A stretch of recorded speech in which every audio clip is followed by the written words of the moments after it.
In a broken wasteland, come to my fire. What's going on, Metalheads? Thank you all for tuning into this week's episode of the Metal Forge. My name is Mark Jackson, and I'm your host. And welcome back, Jason Gardner from the Heavy Metal Wasteland, the month of football, the month of birthdays. He's finally back here at the monologue of the Metal Forge. Dude, what's going on? Well, dude, to be honest with you, I got sick on my birthday, which was back in the end of January, and I couldn't even talk for like a week, and then all the other family birthday stuff, and I'm still have lingering issues from that cold with like mucus buildup and excessive coughing, and my voice goes in and out. Today is, as we're recording, the precipice of another winter storm, and my arthritis is fucking killing me. So yeah, it's been sucking over here, but I am still a cold weather fan, so I won't bitch. I'll just take it and deal with it. Yeah, because at least with cold weather, you can put on as many layers as you need to stay Dude, warm. I love like sweatpants, long sleeve shirt, you know, like socks, fucking heated blanket on top, dude. I'm fucking all about it, man. So, you know, I am too when it comes to that like I really do like I like wearing compression pants underneath my jeans in the wintertime. Yeah. It's because it gives me like that extra warm layer of clothing. You know. So I totally my wife got me some Wranglers with like some like almost like pajama pants on the inside, like the fleece. Yes. And they're really nice. I wear them like I wake up in the morning looking forward to putting them on. When I wake up, I have two pairs of them. I have two pairs, believe it or not. That's for a male. That's pretty rare. I mean, usually you just have one, and you just know, as long as the inside stays clean, who cares, you know? But yeah, I have two, and I still wear one a week. Seems like so. You know, one of the things that I always like is you know, it's almost like metal fashion tips also here, because you totally get like the black set of pants, and you get like the khaki set if you're like a professional at something. Yeah. You know, where you know you wear the khaki work pants if you're an electrician or what the hell ever, you know. Yeah. That's the color mine khaki. Yeah, exactly. It's what yours because you're in construction. So it totally makes sense. But before we get too far in depth in this week's guest is By Fire and Sword from Boise, Idaho. I think they're the first band from Idaho in the Metal Forge. Oh shit! Got to cross off the list. Double check it. Cross the state off the list in 2025. And we've been crossing some countries off the list. We've got Serbia on the list this year already twice. There it is. What did you say? Idaho? Yes, Boise. Yeah. Let's see. Put them on here. Thomas actually lives in Kansas City. So which one? Exactly. I didn't get which one. So we're gonna count both sides of Kansas City, Missouri and Kansas. So mark them off the list too, because he was the one who was doing the interview, but they are based out of Boise, Idaho. And actually, I had just read earlier this week that they're going to be transplanting to Maine. The other member will be moving to Maine, so once we'll have to have him on for his other band. Yeah, and then we'll get a Maine band on. Yeah, we have Michigan and Massachusetts right now, so no Maine. So yeah, getting there. Hell yeah. So yeah, metal fashion tips. You know, we always do the battle jacket and stuff like that, but the pants. I will go ahead and say, dude, Jason Roach turned me on to some Wrangler pants, and they're almost like a stretchy material, and they've got cargo pockets on them. Yeah. And they are so fucking comfortable to play live in. Dude, maybe those are the same ones I have, because I have cargo. Mine are cargo pants also. And are they a little bit of a stretchy material? On the waist? Or just like the whole thing? The whole thing. I wouldn't say they like stretch like you can notice, but they move pretty well when you're like bending over and like kneeling down. Yeah. It might be the same ones because they're kind of almost like a nylon style material. But they are they're warm, they're everything, and yeah, you can totally play heavy metal in them because I do, and Jason Roach does, and you play in shorts because you're a drummer, so. I have in the wintertime if I play shows in the wintertime, which is rare anymore, just because we're just like old and unmotivated during the cold season. I wear pants now if I have to. Used to, I was like, oh, the beater's gonna get stuck in my pant cuff. But to be honest with you, like after like many practices wearing pants, I'm like, yeah, this shit doesn't really fucking happen. So yeah. Right. Yeah.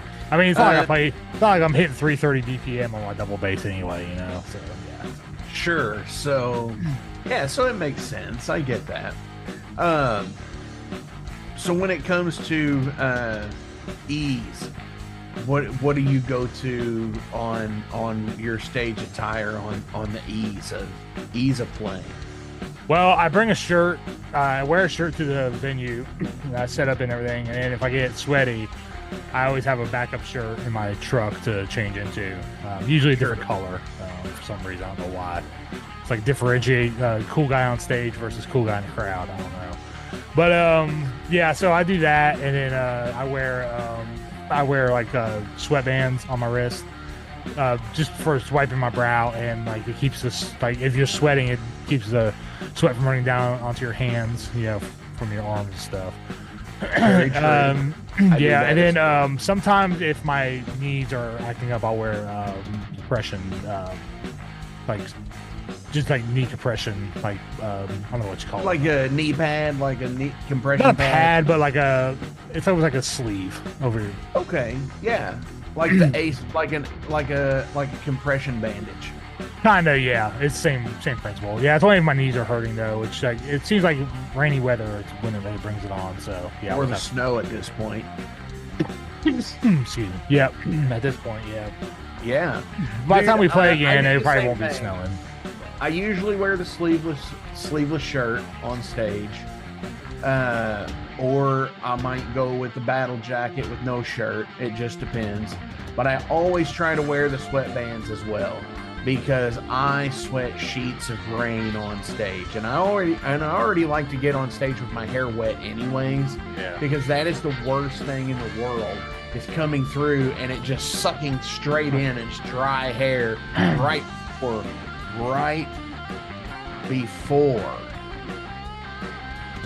the first line of lyric in the set. Yeah.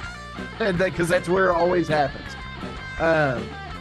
But honestly, for me, I like to get like big 6-inch, band because of the coverage for one, but especially on my like picking hand.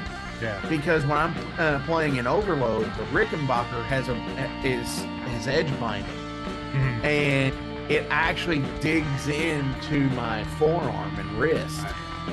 The edge binding does. So when I have the actual sweatband on, it doesn't do it as much. Yeah. I also thought like guitar players usually wear them too. I noticed a lot of them will just wear like one on their like picking hand. Sure. Versus the fretting hand. I always thought it's because like the movement was. Well, I always thought it's because like the movement was like smoother on like the less friction on the body of the guitar. If you have like, strum or something like that, you don't like it's not like holding up like skin on like wood, like not moving. Sure. Yeah, but honestly, it's more like with keeping the hand dry from the sweat that will run down. Yeah. So just like with the sticks. But yeah, totally cool with that. I always wear long pants on stage. I went through my shorts on stage phase, and I don't like it. I just, it's hard to get a nice pair of shorts and being a big dude. Yeah. That actually look good, that you don't look like you have like sticks hanging out the bottom of your fucking capris, or they're like dad shorts above the knee. Right. The above the knee jort. Fuck that. No bueno. Not at all good. So, before we go, I do want to give a shout out to the upcoming episode of the Alehorn, where we are going to be talking about Weekend at Ozzy's, where it's going to be the final nail in the coffin of Black Sabbath and Ozzy, and it's going to be rung in by everybody from Metallica to Sandy Koufax. Yeah. And 3,000 years of beautiful fucking metal tradition.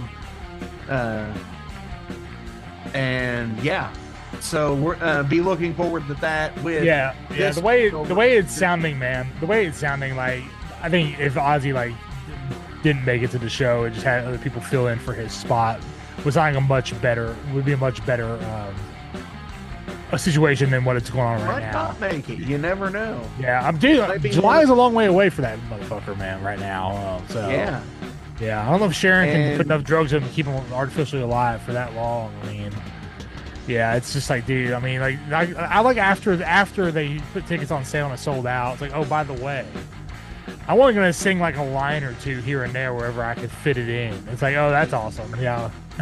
But you have to tune into the Alehorn for that. That's right. I do want to go ahead and before we get into the episode with Thomas from By Fire and Sword, I did sit there and say on last week's episode that my mom was in the hospital and everything, and I did get quite a few messages from people, and thank you all for reaching out. I appreciate you all. She has actually been downgraded to a regular room at this point, and hopefully we'll be getting out by the time this airs. So thank you all for reaching out. I love you all. Metal every day. Metal unites us. Metal's what keeps us fucking alive. Jason, do you have anything else before we go? Yeah, real quick. Noticing your shirt that you have on for this segment, just want to say, be on the lookout for some new designs from us coming soon.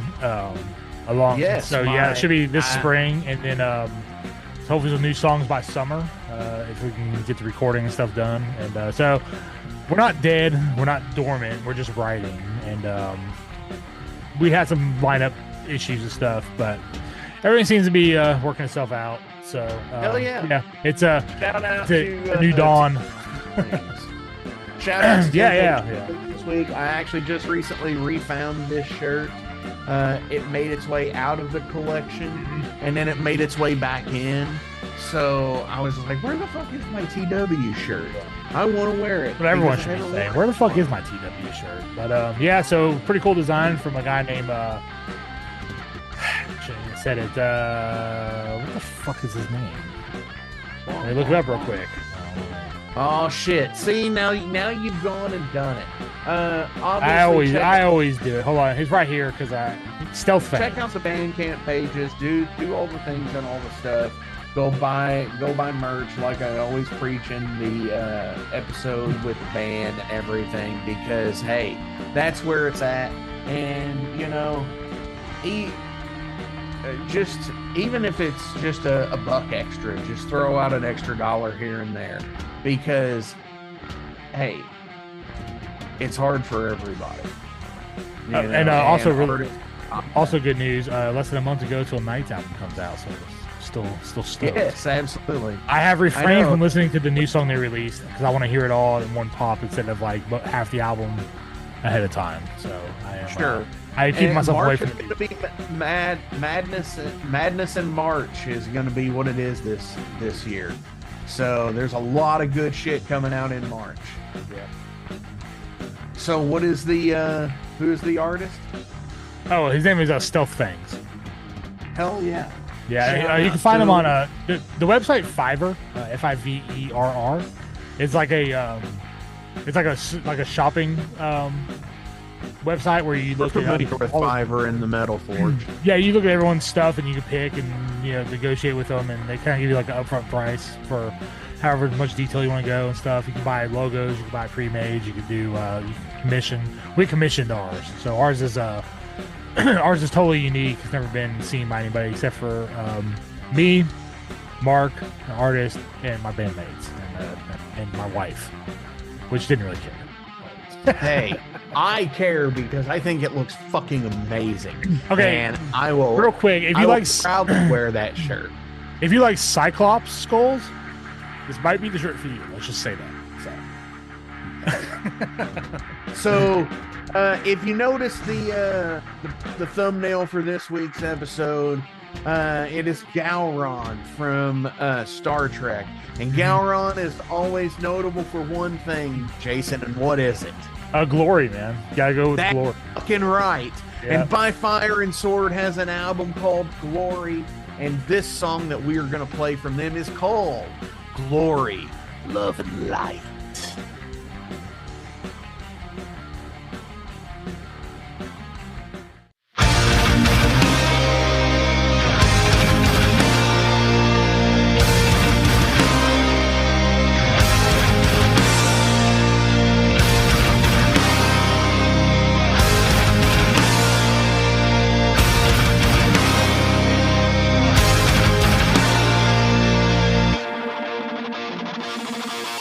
I've got a song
try to like, are having fun building a world. But we get, I would say once a month, maybe once every couple of weeks, we'll get somebody asking how serious we are. Maybe less so now that the full length has come out. But when the EP came out, we would have people like making offers to play like churches and church functions. We'd be like, nah, I think we're probably not a perfect fit for what you're looking for. You might want to find somebody else. Should have rolled with it. No. No. I mean, I get that. That's interesting though, that that you would be hit up over that, that people would actually ask about it. And it makes me wonder, like was Ghost that way originally too? Did they get hit up to play functions that like didn't fit them and stuff Yeah. because of it, because of the shtick? Um, which is interesting because like as you said, that kind of dissipated once the full length came out. But now that you've released a couple of singles in 2024, what does 2025 have in store? Yeah, we're working on the next full length. We have basically all of the music tracked out, and I'm working on lyrics now. I take a little longer than maybe your average lyricist because we haven't performed live much. I'm from originally Boise, Idaho, which is where the band is sort of like based out of, and that's where my buddy Jeff still lives. And occasionally we'll go down there and play some shows and do a little bit of small touring in the Northwest, based out of there. Um, oh man, I just lost my train of thought. I'm so sorry. Uh, what was the question you asked? What's going on for 2025? Right. It takes me a little longer than most to write lyrics because the albums, they sort of work sort of like concept album with, and I do this like proselytizing thing where I sort of preach fire and brimstone occasionally instead of singing, and it all kind of maps together. And when we perform them live, it's meant to like work as like one sermon from the church. So the next Sure. album is going to hopefully is going to have that same vibe. So I'm putting that together now, and we're hoping. No, I'm not hoping. We're definitely going to have something out by the end of the year. Hell yeah. And with this being like a big theatrical thing as well, and I've always been of the mind that any five dudes can get on stage and play in a band. But like the real captivation is, the stage show, the presence, the inclusivity from every aspect of the show. So is this something that you all are, when you do like when you say you all play in suits and everything else, so there is like legit thought out stage show performance. Yeah. Jeff is very much like a metalhead to the core and can like talk to you deep about like subgenres and inside of the band. But I know Jeff from like we both did theater when we were in like undergrad. That's where we had originally met. And he doesn't do much theater anymore, but that's sort of like that's what I do. My day to day, I'm like a sound designer and composer for like live theater stuff. And I do Nice. engineering for bands and things too. But yeah, so yeah, for me, there's always been the theatrical bent to it because that's sort of the thing that I do. I'm kind of interested in the theater side of it as much, Sure. if not maybe a little more than the music. Not the music itself, but it's just like where my expertise lie, if that makes any sense. No, absolutely.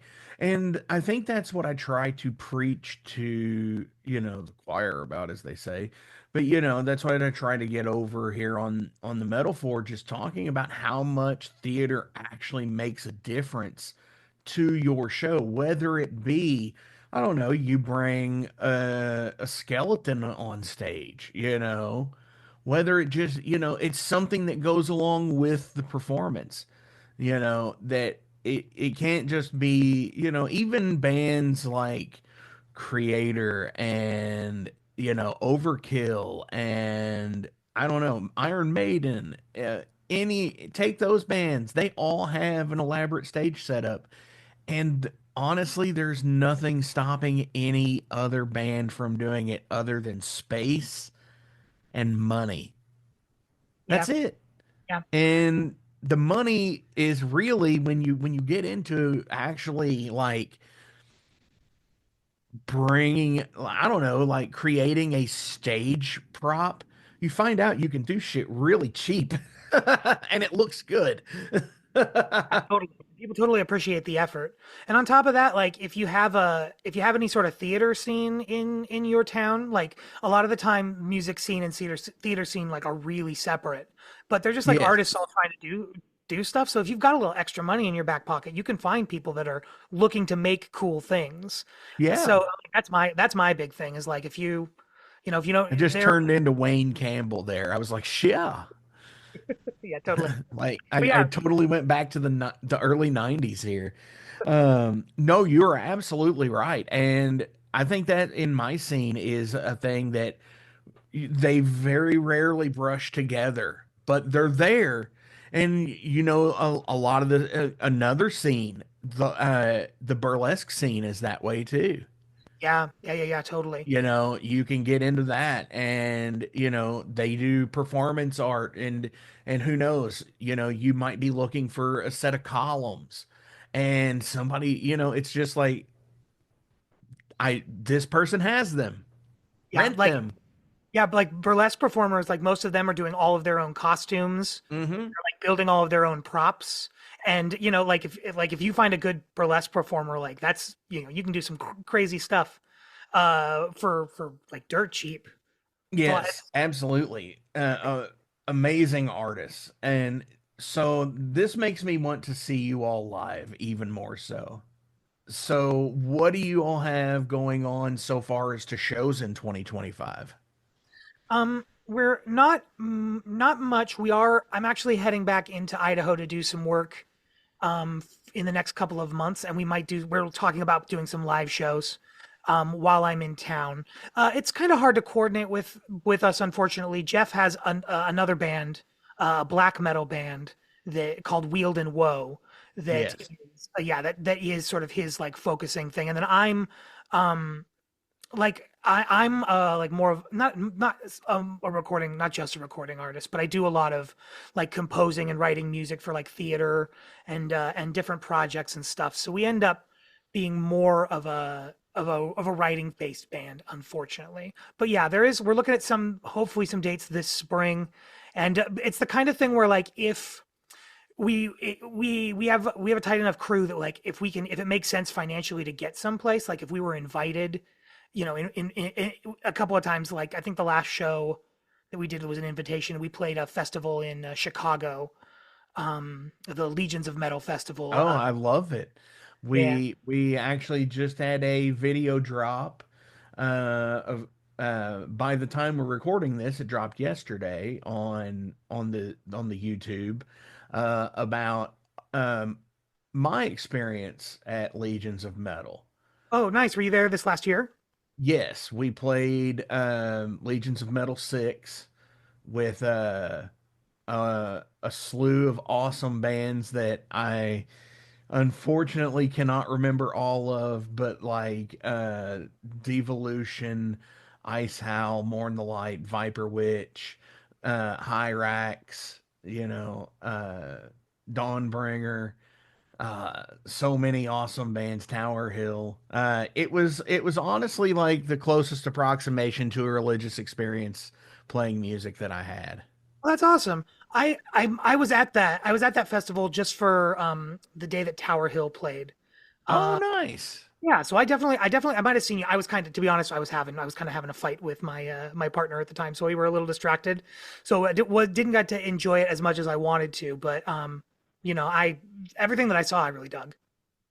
Definitely. That always sucks. And you know, we probably did pass each other at some point because we came up for the entire festival, and I'm a Tower Hill mark, and I was just so enamored to see them on stage. The Claw is the Law.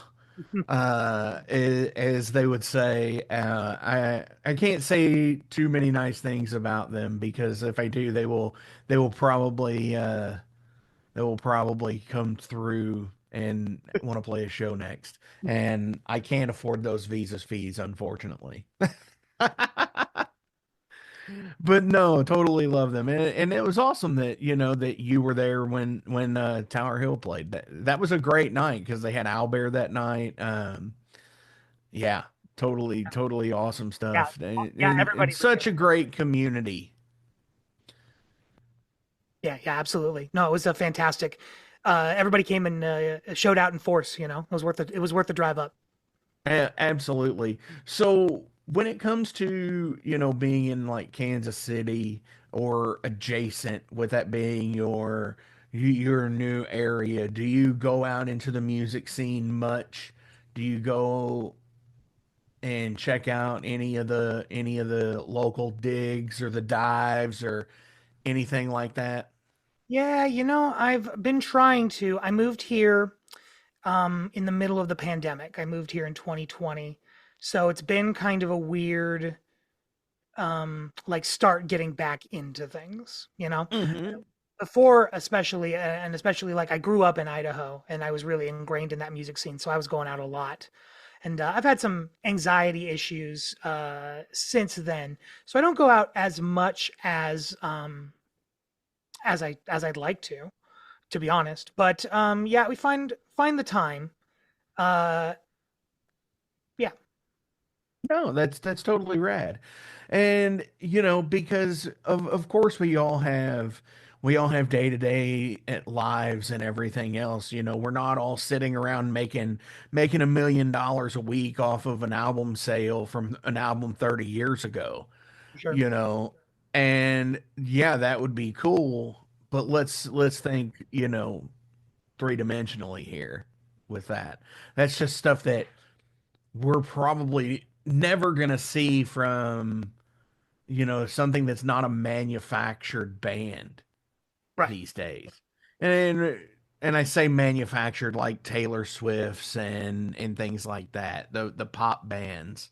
Yeah, for sure. Or even just like anybody that has the money to market on like a professional level. You know what I mean? Like it just takes a serious investment that frankly, just rarely uh, bands rarely make that sort of money back. You know, Sure. so you got to And have what's expendable income to do that most of and the time. this hasn't been brought up on the show a lot, but I want to like point out like things like Kickstarter. They can, things can grassroot and things can take off. Look at Castle Rat. They put a pledge out for $15,000 and made over $135,000. And that's insane for a band of new wave of traditional heavy metal or doom metal or anything like that to be able to turn that around. And it's just like, wow, I could only imagine like the tax repercussion at it. Yeah, for Jesus. sure. It's like, oh, because I'm sure it's like different things for different perks, and I just don't want to think about it. It's too much. Too much. You turn the band into a business. Devil for sure. What's that? Just a deal with the devil. Of course, it always is. It always is.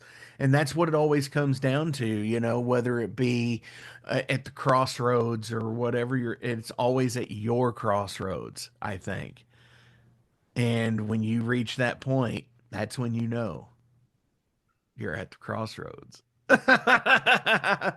um, so I do, before we go into the derailed segment, is there anything else you'd like to bring up for this year and anything else you'd like to talk about? Yeah, I'm putting out some music that I've been working on that's sort of Yeah, doom synthwave combination. It's all kind of wrapped around. I'm also a writer. It's wrapped around this horror movie script that I've put together. So it's all kind of one thing. So I'm exploring kind of blending the two together. The heavy metal and the theater side, sure. as much as I can. So I've got the script that I'm kicking around, and I've got this EP that Jeff's been helping me record most of the guitar parts for. And we're sending it to Jeff Black from Gatekeeper. Yeah, definitely familiar with. Yeah, he does the By Fire and Sword albums, he did the last full length, and he'll do the next one as well. Yeah. He's great. He's wonderful. Yeah. Total friend of the Metal Forge, been on here. Right on. Yeah. Yeah. So that project, I think it's gonna go. I have this old, kind of heavy psych rock band that this kind of gels with, that I think we're gonna called the Green Zoo. That I think it's gonna go under, but that'll be released this year as well as the next By Fire and Sword album.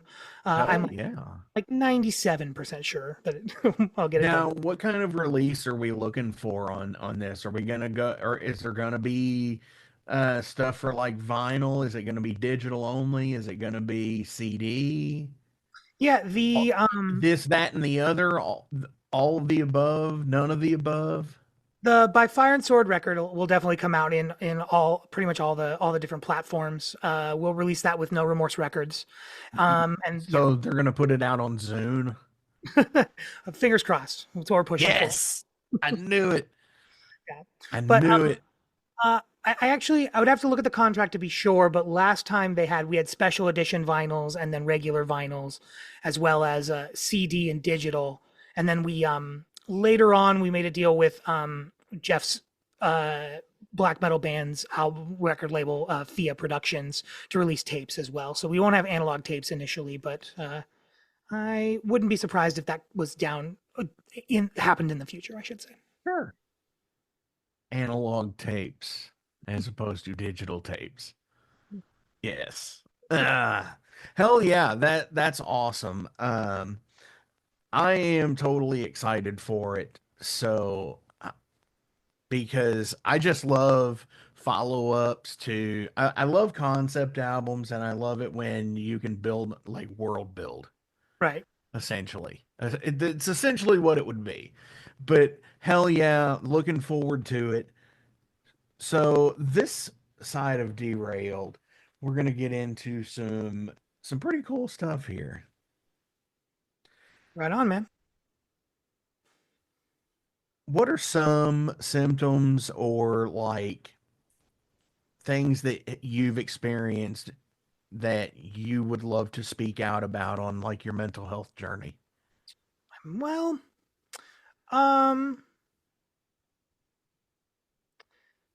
yeah, that's an interesting question. Yeah, I guess I don't feel like I have much to say on about anxiety and depression that hasn't been said 100 times before, other than like, if you can leave space for people that are dealing with that in your life, all the better to you. And I guess also people that are dealing with anxiety, maybe they had particularly traumatic pasts. Maybe you felt broken at some point in your life. Just know that therapy helps. If you're not in therapy, if you've never tried therapy, I always say you should try therapy. And therapy is sort of like dating. Like if you need to find a therapist that fits well for you. So if you go the first time and it's a miserable experience or it didn't do you any good, don't give up on dating forever. Get back in there. And Sure. yeah. That it's not everybody's the same way, that that you can grow from something. Yeah, for sure.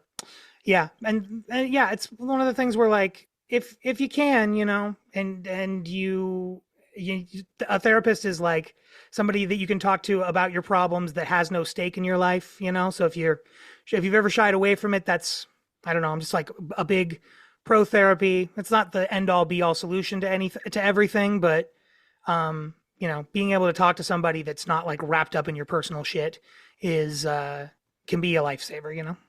For sure. No, I am totally an advocate for mental health, for sure.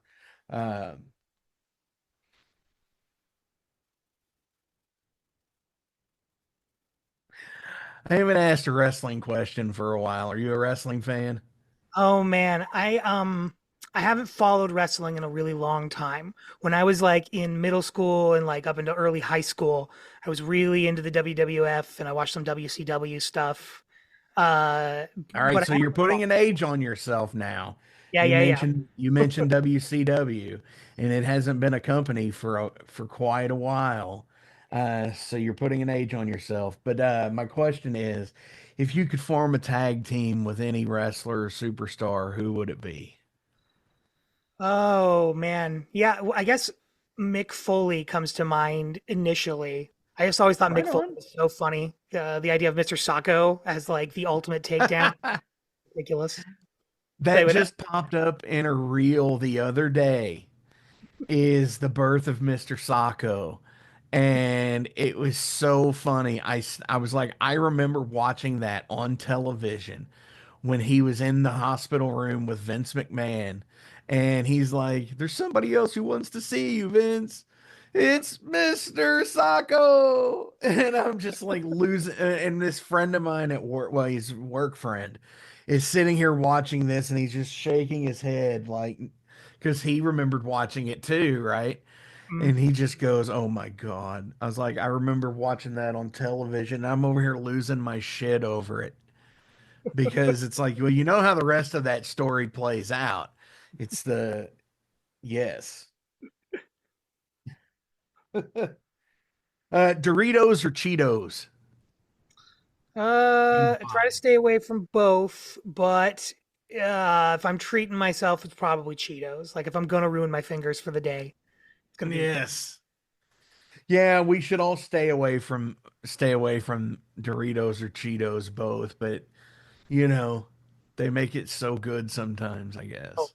for sure. And it's like, and I stuff You my have face, a with do, plenty of other stuff. so It's like straight up Cheetos, do you do like do you like the crunchy ones? Are they the cheese puffs? Are they the yeah, I won't turn away a cheese puff, but the crunchy is what I.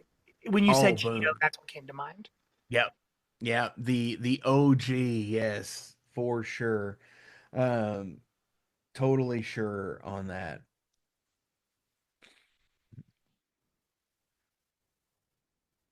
What's your favorite Tom Hanks movie? My favorite Tom Hanks movie. Oh man, I am.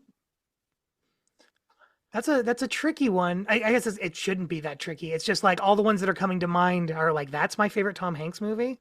You know what I mean? Yeah, exactly. Like a person of a certain age would probably pick something like Forrest Gump. Right. Like Forrest Gump came to mind, but I wouldn't say it's my favorite. Like I wouldn't go out of my way to watch Forrest Gump anytime soon. You know, Right. it's kind of a weird one, I and it's like, probably would though. yeah, yeah. I would. But I know what mine is. Go ahead though. Yeah. Well, I was just gonna say it's kind of an outside thing, but like the probably the Tom Hanks movie that I've seen the most times, and it's like it's is that movie Cloud Atlas where they play Oh like all yeah. the different parts, and I think that movie's kind of like it doesn't really work in like as some of the other movies. You know what I mean? Like Tom Hanks is probably or not Tom Hanks, but Forrest Gump is probably a better watch, like a smoother, like a better put together film in the long run than Sure. Cloud Atlas. But I love those weird like lumpy sci-fi movies. They're like trying to prove existential. You know that existential meandery stuff is like, it's like crack to me. No, I totally get that. Um, mine was Bachelor Party. I haven't seen Bachelor Party. Yeah. So Bachelor Party is a film that would probably get him canceled now. Because I mean, there's a donkey show, there's uh they're not too kind to transgender people, unfortunately. Not like in like a slighting way, but it's just like the way it was portrayed with it being in the 80s. Yeah, right. Of its time. Completely different time period. But like it's a film that is just like, holy shit, that's Tom Hanks. That's Forrest Gump. That's the guy who cast away, who's made these cinematic masterpiece films. And just here he is in this raunchy 80s sleazebag comedy, Nice. so yeah. Have you ever had a fight in public? Um, I am the kind of person who, like, in the moment, sort of in a fight or flight moment, sort of shuts down, and then like imagines all the ways that I like totally would have won that fight in uh for like days after, like obsess over like all the right things to say. But in general, like my my go-to in any sort of situation where like tempers are like that, or like to de-escalate and kind of get out of the Sure. way. I'm a lover more than a fighter for sure. Absolutely. Yeah. And, you know, in my younger days, I probably would have kept escalating and escalating and escalating just to prove a point. But now, no, I just be like, you know, just remove yourself from the situation, go chill out, don't have a beer, don't start drinking, don't do any of that shit, you know, because no, it's not cool. But yeah, I totally dig on that. Um, what's your favorite curse word? Go Oh, into the actors theater question really fast. What's your favorite curse? oh, let's see. Fuck is pretty good, but it's also pretty standard. Um, yeah, calling somebody a fucker is pretty great. What's up, Yeah, fuckers? fuckers. Yeah, because it is versatile that way. Yeah, But when you call somebody a motherfucker, that's something. yeah. I Very, mean, very specifically, like I just like the sound of like that it's like a curse word, but that it kind of hits that R, that kind of dorky sound. Like if oh yeah. you Urgh. specifically fucker, what's up, fucker? Yep, I totally get that. Hell yeah. So I have one more question, but before we get to it, as always, links are listed below. So please give a like, share, and a follow. Go do all the things and all the stuff. Go to the Bandcamp pages. Go to the Spotify pages, even knowing we don't like Spotify. We don't, because Spotify sucks and it doesn't fucking pay nobody. But somebody's got to, you know, some people are getting something out of it, I guess. But yeah, go listen to the music. Go support the band in any and every way you can, because this is what it's all about. Get these bands to festival shows, because that's what it's all about, getting them out there to your city, putting on, building your scene, making the fucking, you know, I lost my train of thought, but that's how it is. Just fucking Yeah, get out there and kick ass. build it from the Dude, ground up. Thomas, do you have any shout outs or anything else you'd like to promote today? See, talked about the next by Fire and Sword album, the next Green Zoo album. Those are the big music things I'm doing. I have the band has a Facebook and a TikTok and an Instagram. I have a personal Instagram and a Facebook. I'm kind of thinking about moving away from posting on social media just for my own mental health. And I also like I don't love the idea that like all of my interactions are like putting a dollar in Zuckerberg's pocket, you know? It's not my favorite dynamic in the world. But for now anyway, those are up and running as well. Hell yeah. No, I totally get you. And especially with like the current climate of things, especially like by the time this is being recorded, um, I'll break the fourth wall here and tell people that this was during the inauguration week of 2025. So it's definitely been a fucked up, stressful week. So in the time capsule, when this does come out in a few weeks, you're gonna know why we look so fucking stressed and depressed and just like, wow, what a week, man. Mm, You know, that it's like, holy shit. Um, but yeah, take care of each other out there is the biggest thing, yeah, please. you know. So my final question of the day is, what profession do you think will be obsolete in 20 years? Obsolete in 20 years. Oh man, I don't know. AI, they're trying to make everything as many things as they can obsolete, right? I wouldn't be surprised if people answering phones, like call service stuff. Like I know call services are already going somewhat AI. Sure. I wouldn't be surprised Oh, if you mean like call center. call centers in general? Yeah, yeah. I could see Like, that. I feel like less and less it's hard to get a hold of like a real person when I'm having an issue with anything I've bought. which is not a big deal, but like I buy a lot of sound equipment and a lot of digital products, Sure. and I'm always talking to robots. It's so frustrating. It's my least favorite conversation to be having. Least favorite person to talk to in the world is a robot. Yeah, absolutely. It reminds me of there's a TikTok video where it says hello, this is so and so, can I operator? And he's like, oh, I'm sorry, did the beginning of my sentence interrupt or did the middle of my sentence interrupt the beginning of yours? And it's just like, holy shit. It's like, manager, no, click. Keeps calling back and hanging up. Yeah, just to be able to talk to somebody again. And now it's even the recordings are even weird now, like Yeah. you said, with the AI. And what's wild about it is, like, I almost think like grocery shopping will almost become a thing of the past, Yeah. with so many Instacarts and quick pickups and stuff like that going in, and or even just delivery of, Yeah. Yeah. I think there's definitely conspiracy stuff here. And that could make for a really good episode eventually on the conspiracy channel over at Flamekeeper. So you might get a part 2 in that. Dude, Thomas, thank you so much for doing the Metal Forge this week, coming in and talking shop and doing the things and the stuff and spending your evening with me. This has been awesome. I appreciate you. And on our way out today from By Fire and Sword, what do you want to play? Sorry, are you asking just just anything, or a By Fire and Sword track? Yeah, By Fire and Sword track. Oh, okay. Let's see. Let's go with how about The Feast off of the full length? The Feast is a good one. You heard him.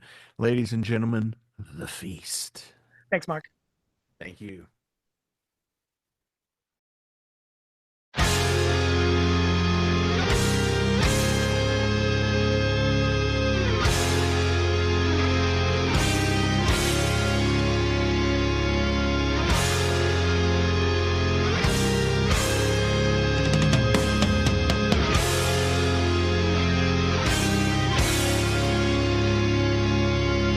I am nothing if I am not a gracious guest, and I've been standing up here with my arms outstretched, with step-by-step directions up and down the path of the blessed, a loyal leader for you on this daunting quest. If you turn away, we'll love you all the same. If you turn away, we're really the ones to blame. If you turn away, we'll love you all the same. But you should know that it'll never be the same. My children, simply put, I cannot quit you.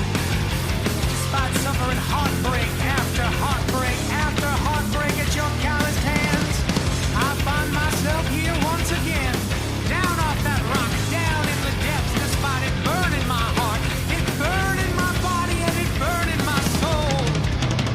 And as hard as I tried to win the war of the mind, I couldn't leave you to die, and so I opened the doors another time to life after life.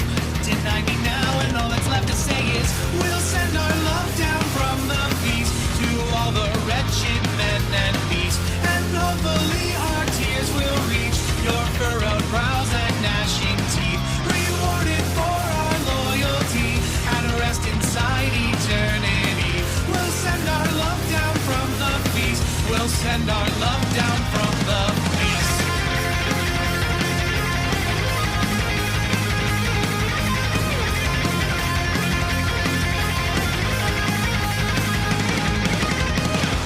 All of us love you, but what good does love do? Our love can't save you from the boils and the open sores. I'm here to soothe, but what good does soothing do when you turned away?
eternity.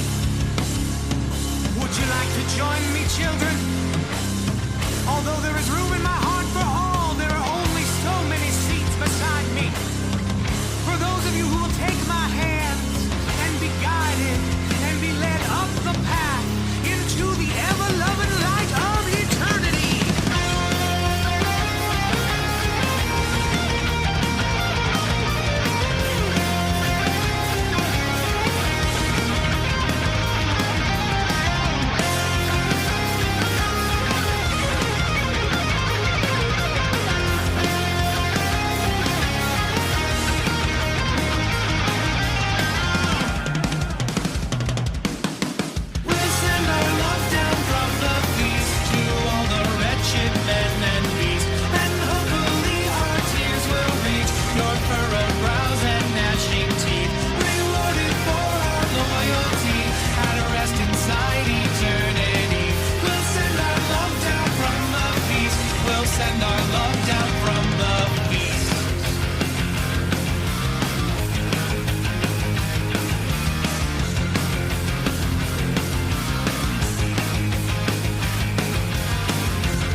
Hey metalheads, you like tattoos? Of course you do. If you're in the Louisville, Kentucky area, come on over the bridge to Clarksville, Indiana, and get you some ink done at Ageless Art. If ink isn't your thing, they have a piercing studio as well. Visit agelessartclarksville.com to see some frequently asked questions, meet the staff. The shop is open Monday through Thursday, 12 to 8 p.m., Saturdays, 12 to 10 p.m., and Sundays, 12 to 6 p.m., all appointment-only spots. You can set up your appointments by phone at 812-283-1793 or email agelessarttattooandpiercing@gmail.com, and someone will get you set up for your first or your next tattoo or piercing.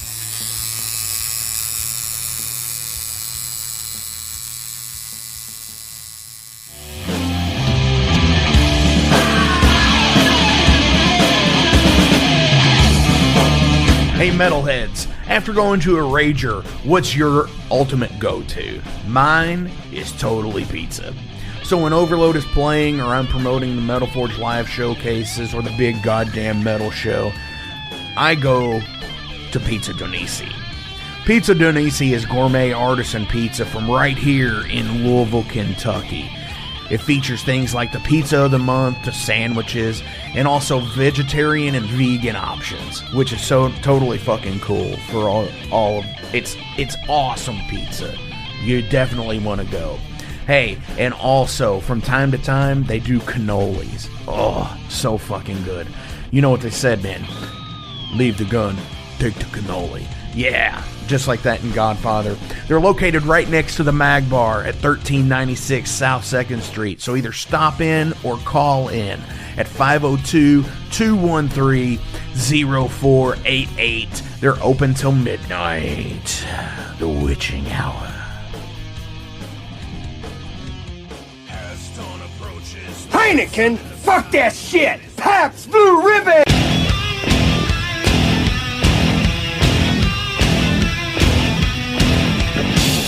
Hey metalheads, you all hear me talk about Mag Bar all the time. It is the home to the Metal Forge live showcases and is an integral stop in the ultimate underground metal tour schedule. They obviously feature live music, but the Mag Bar also has daily specials like Pint and Slice Night on Tuesdays with Pizza DoNisi. But they also do Bring Your Own Vinyl on Thursdays with DJ Kent Jackson, and Finer Things Sundays. Located right next to Pizza DoNisi at 1398 South 2nd Street, open 3 p.m. to 4 a.m. 7 days a week. Get your asses out to the Mag Bar. Rock out.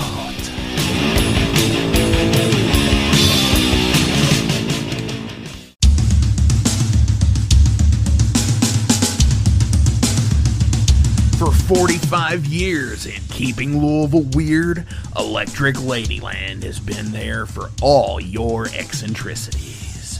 While they do offer the best smoking supplies out on the market today, there's a whole lot more to check out. From ashtrays and blacklight posters, to records, incense and burners, and items to stock your metaphysical supply. They're open from 10 to 10, 7 days a week, located at 2325 Bardstown Road in Louisville, Kentucky, and at electricladyland420.com. Roll out.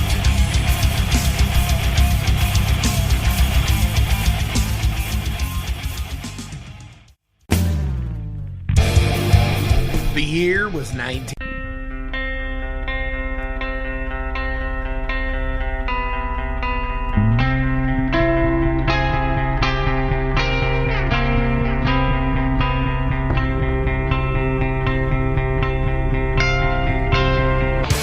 In 2017, one man's vision and passion for all things metal started out as a record store in his house. Years later, the fight against a mainstream empire continues as Shadebeast. An independent metal collective and online store based in Athens, Georgia, is the world's premier heavy metal brand for music heads that value authenticity over the mainstream acceptance. Featuring original t-shirts from some of the best underground artists, as well as stickers, posters from the Shadebeast Presents concert series. Unique, one-of-a-kind collectibles and small curated selection of vinyl and cassettes from the masters old and new. Visit shadebeast.com and enter promo code SithLord for free domestic shipping on your first order, whether you're a new customer or returning. And be sure to join the Shadebeast social groups on Facebook and the interwebs to keep up with the new release announcements and talk all things metal and Star Wars. You'll never find a more wretched hive of scum and filth.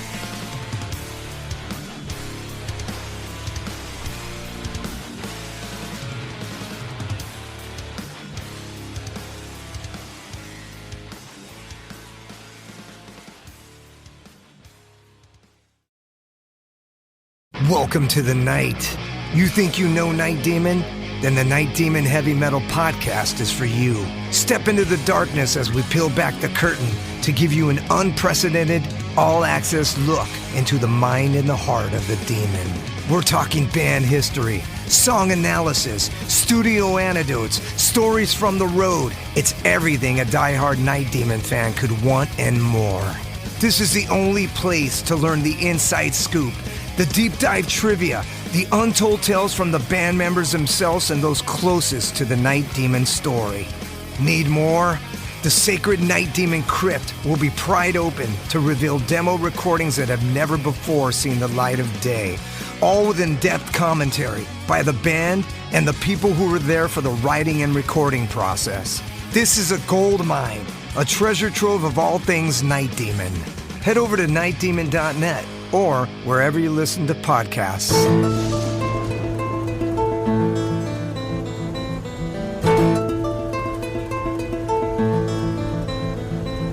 Since 2013, there has been a calling from the underground, from the graves of all those unholy, and they decided to make a zine to talk about all of this. Soul Grinder Zine! An independent metal zine to keep you informed on all things metal and horror from the underground. Available in both print and digital formats, they're bringing you the best interviews and reviews out there today. Not only do they do the zine, but they also do compilation CDs. Check them out at facebook.com/soulgrinder.zine and start your subscription now.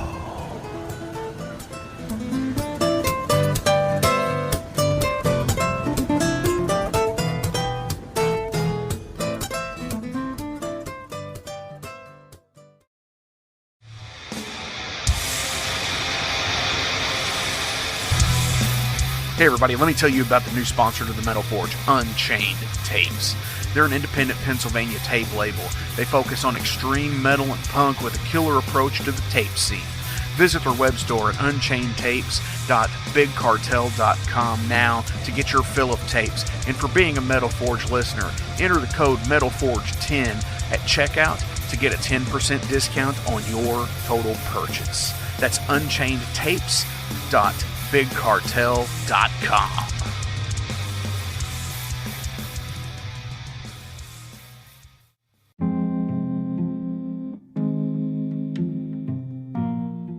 What's up, Metal Forge fans? This is Alan Bishop, the alchemist of Indiana's Black Forest and head distiller at Spirits of French Lick. Do you find yourself drawn to the unexplained, fascinated by the Fortean, or enchanted by the paranormal? If the things that go bump in the night resonate in your mind, then tune into my brand new podcast, If You Have Ghosts, You Have Everything. Featuring first-hand accounts, collected stories, interviews, history, and speculation related to all things not of this world.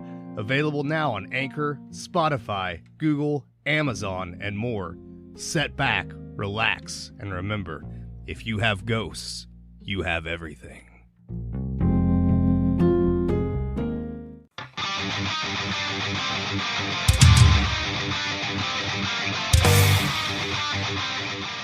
Hey, let me tell you guys about Mercenary Press. They're an independent London label and distributor of all things metal. Mercenary Press delivers the goods from their own independent zine. Trust me, you're going to want to get in on that. To distributing various bands from all over the world, including Cramp from Spain and Sadistic Force from Texas. Visit mercenarypress.bigcartel.com to find out what all they have in stock and what you can order. And for Metal Forge listeners, enter code METALFORGE10 to receive a discount on your total purchase at mercenarypress.bigcartel.com. Check it out now.